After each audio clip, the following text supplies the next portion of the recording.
এখন তো যুবক ভাইদের সামনে আব্বা আম্মা যদি ভালো ব্র্যান্ডে কোনো কথা বলে, মারই ছেংড়ি যাও চলে, আধুনিক যুগ, তুমি এটা বুঝবে না। কথা বলে ঠিক আছে কিনা?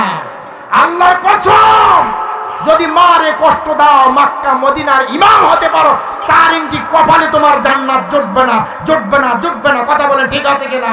মা বাবারে কষ্ট দিবেন, সোনার বাংকায় কামাই করবেন, জীবনে শান্তি পাবেন না। وَقَضَى رَبُّكَ أَلَّا تَعْبُدُوا إِلَّا إِيَّاهُ وَبِالْوَالِدَيْنِ إِحْسَانًا। এই কথা কার কথা বলেন? এই কথা কার? আল্লাহ বললেন, আমি আল্লাহ রাব্বুল আলামিনের পক্ষ থেকে চূড়ান্ত ফয়সালা, আমি আল্লাহ রাব্বুল আলামিনের ইবাদত বন্দেগী করার পর তোমরা তোমাদের পিতামাতার ইহসান করবে, উপকার করবে। সুবহানাল্লাহ, এত সুন্দর নিয়ম। আল্লাহ বললেন, আমি আল্লাহ তাআলার ইবাদত বন্দেগী করার পর দ্বিতীয় নম্বর যে পথ, মত, রাস্তা, সেটি হচ্ছে তোমাদের পিতামাতা। তোমরা তোমাদের পিতামাতার প্রতি নেক নজর রাখো। পড়ছে আলহামদুলিল্লাহ। হাদিস শরীফে এসেছে, যে ব্যক্তি তার পিতা কিংবা মাতাকে জীবিত অবস্থায় পেল, পিতা মাতা দুজন একজনকে পেল, তার হক আদায় করলো, তারে ভালোবাসলো, তারে উপকার করলো, হেসান উপকার করলো, আল্লাহর নবী বলেছেন তার জন্য জীবিত অবস্থায় একটি জান্নাতের দরজা খোলা হয়। সুবহানাল্লাহ। পিতামাতা দুজনকে জীবিত পেয়েছে, দুজনের হক আদায় করেছে, দুজনকে ভালোবেসেছে। আল্লাহর নবী বললেন তার জন্য জীবিত অবস্থায় দুটি জান্নাতের দরজা খোলা হয়। সুবহানাল্লাহ। অপরদিকে আবার বলানো হয়েছে, যে ব্যক্তি আব্বা কিংবা আম্মা দুজনের একজনকে জীবিত পেয়েছে, হক আদায় করলো না, ভালোবাসলো না, এমন সন্তান আছে না নাই? বেয়াদব সন্তান আছে না নাই? কথা বলেন, আছে না নাই?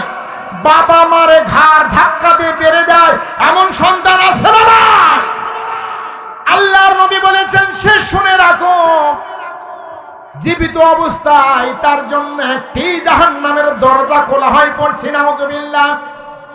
আব্বা আম্মা দুজনের দুজনকে জীবিত পেল, হক আদায় করলো না, ভালোবাসলো না, আব্বা আম্মার সে খোঁজ খবর নিল না। আল্লাহর নবী বলেছেন তার জন্য জীবিত অবস্থায় দুটি জাহান্নামের দরজা খোলা হয়। পড়ছি নাউজুবিল্লাহ।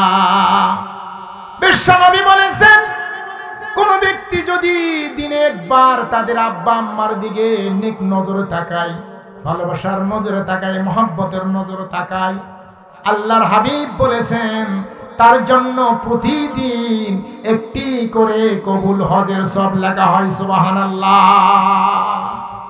কত সুন্দর কথা। প্রশ্ন করলেন, ইয়া রাসূলুল্লাহ, আমরা যদি দিনে 10 বার আব্বা আম্মার দিকে নেক নজর তাকাই, ভালোবাসার নজরে তাকাই, মহব্বতের নজর তাকাই, তবে কি করানো হবে? আল্লাহর হাবিব বললেন 10 বার নয়, যদি সম্ভব হয় 100 বারও পিতামাতার দিকে দিনে নেক নজর তাকাইতে পারো, ভালোবাসার নজরে তাকাইতে পারো, মহব্বতের নজরে তাকাইতে পারো, আল্লাহ রাব্বুল আলামিন তোমাদের আমলনামায় প্রতিদিন 1 লক্ষটি বা 1000টি কবুল হজের সব লিখে দিবেন। সুবহানাল্লাহ।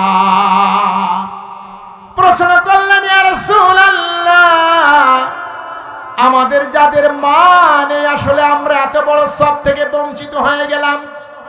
হুজুর বললেন, না না না, তোমরা বঞ্চিত হও নাই।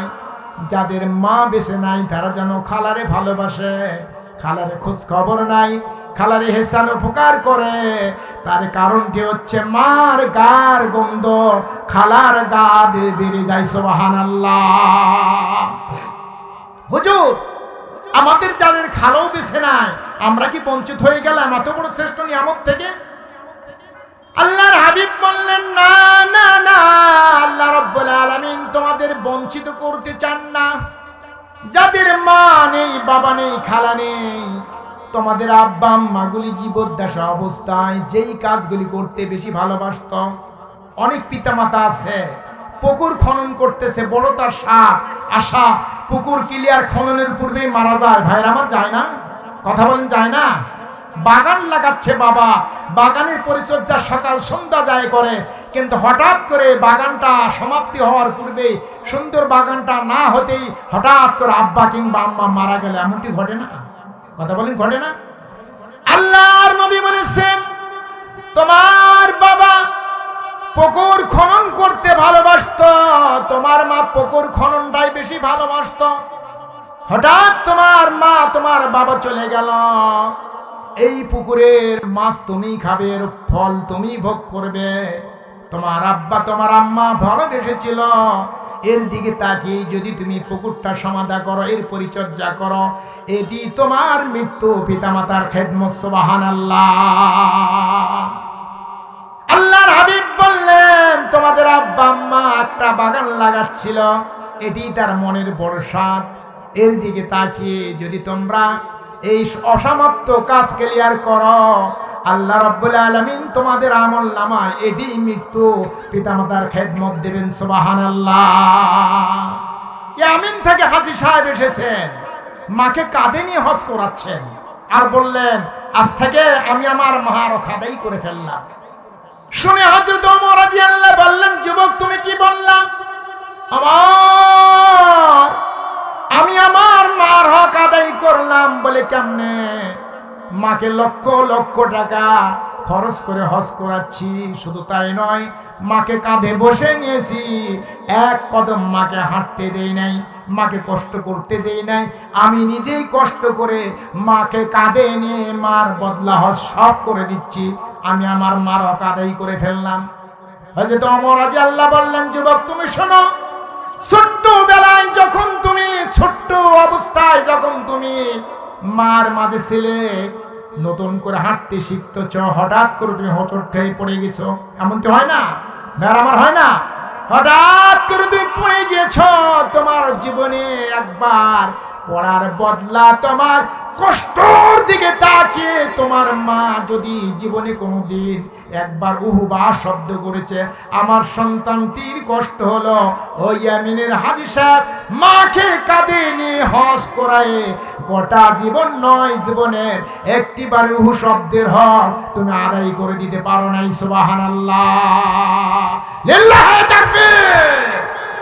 বন্ধুরা আমার, ভাইয়েরা আমার, বিশ্বনবী মসজিদে নববীতে আরাম ফরমাচ্ছেন, লক্ষ্য করলেন একজন বৃদ্ধা মহিলা বিশ্বনবীর দিকে এগিয়ে আসতেছেন। আল্লাহর হাবিব মহিলার দিকে তাকিয়ে তিনি দাঁড়িয়ে গেলেন, মহিলা উপস্থিত হয়ে গেলেন। আল্লাহর হাবিব গায়ের জামা খুলিয়ে মহিলাকে বসার জন্য দিলেন। বিশ্বনবী এই বিশ্বনবীর গায়ের জামায় মহিলা বসে পড়লেন। মহিলা বিশ্বনবীর কানে কানে কি যেন বলতে শুরু করলেন। আল্লাহর হাবিব এই বৃদ্ধা মহিলার কথাগুলি এত গুরুত্ব দিয়েছিলেন, জিবরিল আমিন ওহী নিয়ে আসলে যেইভাবে গুরুত্ব দিতেন, আল্লাহর হাবিব বৃদ্ধা মহিলার কথাগুলি তেমন গুরুত্ব দিলেন। সুবহানাল্লাহ। সাহাবীরা বললেন এই মহিলার গায়ের চেহারা ভালো ছিল না, কথাগুলি সাজানো গোছানো না, এলোমেলো কথা, মুখে যা আসে তাই বলে। বয়স হলে তো মানুষের আর মাথার স্মৃতি ঠিক থাকে না। কথা বলেন ঠিক আছে কিনা? আল্লাহ রাসূল মহিলার কথাগুলি এত গুরুত্ব দিলেন, যা বলে সেগুলি তিনি সাদরে গ্রহণ করলেন, কলিজায় ঢুকে নিচ্ছেন কথাগুলি। এখন তো যুবক ভাইদের সামনে আব্বা আম্মা যদি ভালো ব্র্যান্ডে কোনো কথা বলে, মারে ঝেংড়ি যাও চলে, আধুনিক যুগ, তুমি এটা বুঝবে না। কথা বলে ঠিক আছে কিনা?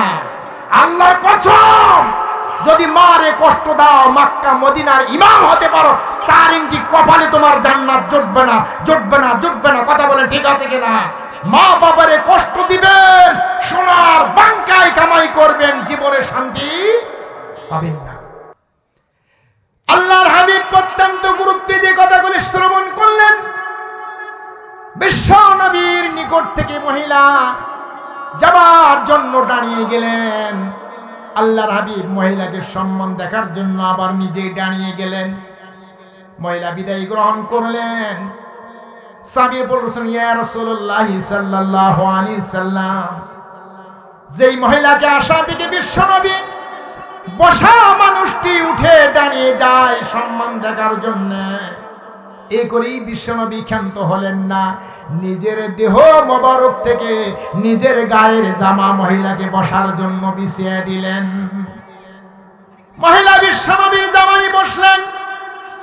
বিশ্বনবীর কাছে মহিলা কি যেন বলতে শুরু করলেন, কথাগুলি সাজানো গোছানো ছিল না। হাবিব এত গুরুত্ব দিলেন, মহিলা যাবার জন্য দাঁড়াইলেন, আপনিও তারে সম্মান দেখার জন্য দাঁড়িয়ে গেলেন। জানতে পারি নাকি আমরা এই মহিলার পরিচয়খানা কি? সুবহানাল্লাহ।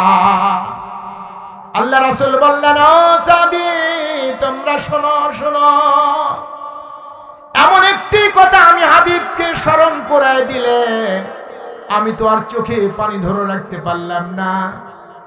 আমি তো মার পেটে থাকা অবস্থায় বাবাকে হারিয়েছি। কথা বলেন ঠিক আছে কিনা? এতিম নবী কোন ব্যক্তি যদি সার ময়দানের দিন বলতে না পারে, আল্লাহ আমি এতিম ছিলাম, তোমার হাবিব যদি এতিম থাকতো তাহলে ইসলামের এত বড় দায়িত্ব সে নিতে পারতো না। কথা বলেন ঠিক আছে কিনা? আল্লাহ রাব্বুল আলামিন তার এতিম বানিয়ে দিলেন। আমি এতিম নবী, আমার বাবা নেই, আমার মা নেই। একটু বয়স হতে না হতেই মাকে হারিয়েছি। আজকে যিনি এসেছিলেন তিনি হচ্ছেন আমার দুধমা হালিমাতুস সাদিয়া। আল্লাহু আকবার, আল্লাহু আকবার। পিতামাতার খেদমত করবেন যুবক ভাইয়ের আমার, দুচোখের আমার আল্লাহরে দেখার কারা পিতামাতার খেদমত করবেন?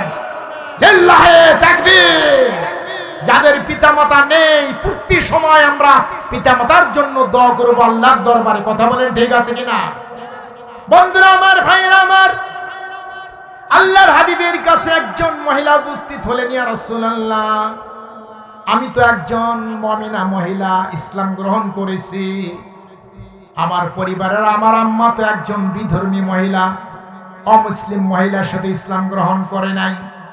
এখন কি আমি আমার মার সঙ্গে সম্পর্ক রাখতে পারবো? তার খেদমত করতে পারবো? তার খাবারের ব্যাপারে কোনো খোঁজ খবর নিতে পারবো? আল্লাহ রাসূল বললেন, হ্যাঁ অবশ্যই।